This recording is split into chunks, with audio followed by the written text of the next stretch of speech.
नमस्कार, मैं हूं अंकुर और आप देख रहे हैं सत्य हिंदी का न्यूज बुलेटिन। एक नजर अब तक की सुर्खियों पर। आज जयप्रकाश नारायण की जयंती है। जेपी की जयंती के मौके पर उत्तर प्रदेश की सियासत गरमा गई है। दरअसल सपा चीफ अखिलेश यादव को देर रात खबर मिली कि जेपी सेंटर के बाहर 8 फीट ऊंची चादर लगवाकर गेट बंद करवाया जा रहा है। टीन शेड से गेट को ढका जा रहा है। ये पता चलते ही अखिलेश देर रात ही जेपी सेंटर पहुंचे।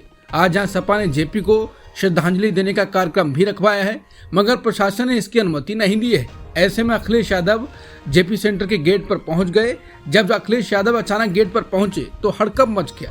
बता दें कि पिछली बार भी अखिलेश यादव को जेपी जयंती के मौके पर जेपी सेंटर में एंट्री नहीं मिली थी। इसके बाद सपा मुखिया जेपी सेंटर की दीवार फांदकर जेपी सेंटर के अंदर पहुंचे थे। ऐसे में इस बार पूर्व मुख्यमंत्री अखिलेश यादव को रोकने के लिए जेपी सेंटर के पास पुलिस ने भारी बैरिकेडिंग लगा दी है। इसी के साथ लखनऊ पुलिस के जवान भारी संख्या में मौके पर तैनात हो गए हैं। पुलिस की पूरी कोशिश है कि कोई भी जेपी सेंटर के गेट पर नहीं पहुंच पाए। हालांकि उनके घर के बाहर भी बैरिकेडिंग कर दी गई है ताकि वो कहीं ना जा सकें। सूत्रों ने दावा किया है कि योगी सरकार अखिलेश यादव को हाउस अरेस्ट कर सकती है। अखिलेश के घर के बाहर पुलिस के साथ साथ RAF भी तैनात है। सपा मुखिया अखिलेश यादव के निर्धारित दौरे से पहले जयप्रकाश नारायण अंतर्राष्ट्रीय केंद्र को सील कर दिया गया, बैरिकेडिंग की गई और पुलिस बल तैनात किया गया। इस पर यूपी कांग्रेस प्रमुख अजय राय ने कहा कि इस सरकार की नीयत ठीक नहीं है। पिछले साल भी इसी तरह की हरकतें की गई थी। उन्होंने वाराणसी में सर्व सेवा संघ को ध्वस्त कर दिया और एक अच्छी जगह को नष्ट कर दिया। इसी तरह मुझे लगता है कि वो उसको भी ध्वस्त करने और किसी बड़े व्यवसायी को बेचने की कोशिश कर रहे हैं और इसीलिए वो ऐसा कर रहे हैं। ये सरकार तानाशाह की तरह काम कर रही है। लोगों की आवाजाही पर रोक लगाई जा रही है। मूर्तियों पर माल्यार्पण करने पर रोक लगाई जा रही है। अखिलेश यादव के घर पर बैरिकेडिंग और फोर्स लगाने के बाद अखिलेश यादव ने ट्वीट किया है। अखिलेश यादव ने कहा कि भाजपाई लोग हों या इनकी सरकार, इनका हर काम नकारात्मक प्रतीक है। पिछली बार की तरह समाजवादी लोग कहीं जयप्रकाश नारायण जी की जयंती पर उनकी मूर्ति पर माल्यार्पण करने न चले जाएं, इसीलिए उन्हें रोकने के लिए हमारे निजी आवास के आसपास बैरिकेडिंग कर दी गई है। अखिलेश यादव ने कहा, भाजपा ने श्रद्धांजलि के रास्ते रोके हैं, भाजपा ने PDA के रास्ते रोके हैं, भाजपा ने सौहार्द के रास्ते रोके हैं, भाजपा ने अमन चैन के रास्ते रोके हैं, भाजपा ने संविधान के रास्ते रोके हैं, भाजपा ने आरक्षण के रास्ते रोके हैं, भाजपा ने किसानों के रास्ते रोके हैं, भाजपा ने नारी सम्मान के रास्ते रोके हैं, भाजपा ने युवा विकास के रास्ते रोके हैं, भाजपा ने सच्चे मीडिया के रास्ते रोके हैं, भाजपा ने नौकरी के रास्ते रोके हैं। इसी तरह अखिलेश ने लंबी लिस्ट बताई कि भाजपा ने किस किस के रास्ते रोके। अखिलेश को रोक रहे थे, अखिलेश ने इसे जनता से जोड़ दिया है। जैसे PM मोदी करते हैं, अपने बारे में कही गई कोई बात को जनता से जोड़ने की कोशिश करते हैं। इसके साथ ही अखिलेश यादव ने कहा कि भाजपाई हमेशा स्वतंत्रता सेनानियों और स्वतंत्रता आंदोलन के विरोधी रहे हैं। रास्ते रोकना इन्होंने औपनिवेशिक शक्तियों के साथ रहने और दबे छुपे उनका साथ देने से सीखा है। ग्लोबल हंगर इंडेक्स में भारत की स्थिति में मामूली सुधार हुआ है, लेकिन अब भी 105वें स्थान पर है। ग्लोबल हंगर इंडेक्स की 2024 में 127 देशों में पोषण से जुड़े कई मानकों का आकलन किया गया, जिसमें भारत 105वें नंबर पर है। पिछले साल 125 देशों में भारत 111वें स्थान पर था और उससे पहले 2022 में 121 देशों में से 107वें स्थान पर था। इस तरह कहा जा सकता है कि वर्ष 2024 में भारत की स्थिति पिछले 2 साल की तुलना में थोड़ी बेहतर है। हरियाणा चुनाव में अप्रत्याशित जीत के बाद PM मोदी की तरफ से कांग्रेस पर एक बड़ा हमला किया गया। PM मोदी ने 2 टूक बोल दिया है कि कांग्रेस समाज को बांटने का काम करती है।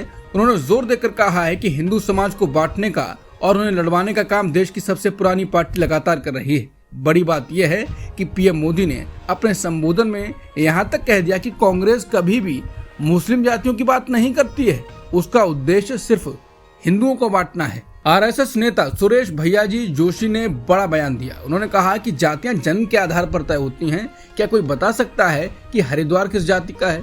क्या 12 ज्योतिर्लिंग किसी जाति के हैं? क्या देश के विभिन्न हिस्सों में 51 शक्तिपीठ किसी जाति के हैं? जो स्वयं को हिंदू मानते हैं और देश के सभी हिस्सों में रहते हैं, इन सभी को अपना मानते हैं, फिर विभाजन कहाँ है? जिस तरह राज्य की सीमाएं हमारे बीच कोई विभाजन नहीं पैदा कर सकती, उसी तरह जन्म पर आधारित चीजें भी हमें विभाजित नहीं कर सकती। कोई गलत धारणा है तो उसे बदलना चाहिए, कोई भ्रम है या व्यर्थ का अहंकार है तो उसे समाप्त करना चाहिए। इससे पहले आरएसएस चीफ मोहन भागवत भी हिंदुओं को नहीं बंटने को लेकर बयान दे चुके हैं। हालांकि जातियों के आधार पर भेदभाव होना सदियों से चला आ रहा है। कल ही खबर आई है कि उत्तर प्रदेश के बहराइच में 3 दलित लड़कों का उत्पीड़न किया गया। पुलिस का कहना है कि उत्तर प्रदेश के बहराइच जिले में 2 पोल्ट्री फार्म मालिकों ने कथित तौर पर 3 दलित लड़कों की पिटाई की, उनके सिर मुंडवा दिए, उनके चेहरे पर कालिख पोत दी और उन्हें पूरे गांव में घुमाया। इंडियन मेडिकल एसोसिएशन यानी IMA ने पश्चिम बंगाल में जूनियर डॉक्टरों की भूख हड़ताल को लेकर मुख्यमंत्री ममता बनर्जी को एक पत्र लिखा। IMA ने अपने पत्र में लिखा है, पश्चिम बंगाल के युवा डॉक्टरों को आमरण अनशन करते हुए 1 हफ्ते से भी ज्यादा वक्त बीत गया है। इंडियन मेडिकल एसोसिएशन उनकी जायज मांगों का पूरी तरह से समर्थन करता है। IMA ने अपने पत्र में लिखा कि राज्य के जूनियर डॉक्टर आपके तत्काल ध्यान दिए जाने के हकदार हैं। पश्चिम बंगाल की सरकार इन डॉक्टरों की सभी मांगों को पूरा करने में सक्षम है। IMA ने कहा कि शांतिपूर्ण माहौल और सुरक्षा की मांग कोई बहुत बड़ी मांग नहीं है, बल्कि ये जरूरी है। लेबनान की राजधानी बेरूत के पास स्थित यमन के हूती लड़ाकों का कहना है कि उन्होंने रॉकेटों और मिसाइलों के जरिए 2 जहाजों को निशाना बनाया है।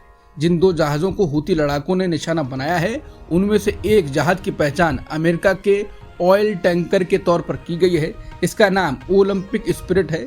जिस वक्त हूती लड़ाकों ने अमेरिकी जहाज ओलंपिक स्पिरिट को निशाना बनाया, उस वक्त वो लाल सागर में तैनात था। वहीं दूसरा जहाज सेंट जॉन था, जिसे हूती लड़ाकों ने हिंद महासागर में अपना निशाना बनाया। नवंबर 2023 से अभी तक हूती लड़ाकों ने कुल 100 जहाजों को अपना निशाना बनाया है। इनमें से 2 जहाज डूब भी गए। पूर्व अमेरिकी राष्ट्रपति बराक ओबामा ने पेंसिल्वेनिया के पिट्सबर्ग में लोगों से डेमोक्रेटिक पार्टी की राष्ट्रपति उम्मीदवार कमला हैरिस के लिए वोट करने की अपील की। बराक ओबामा ने लोगों से अपील करते हुए कहा कि बाहर निकलें और कमला हैरिस के लिए वोट करें।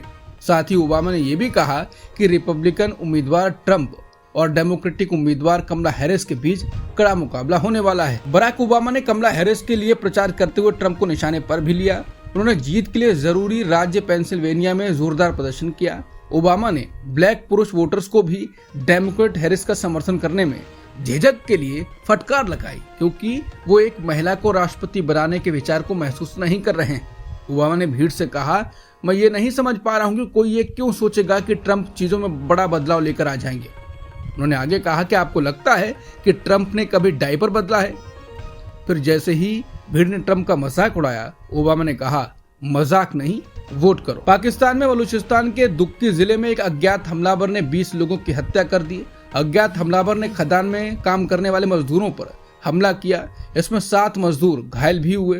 स्थानीय अधिकारियों के मुताबिक ये हमला गुरुवार की देर रात दुक्की पुलिस थाना इलाके में किया गया।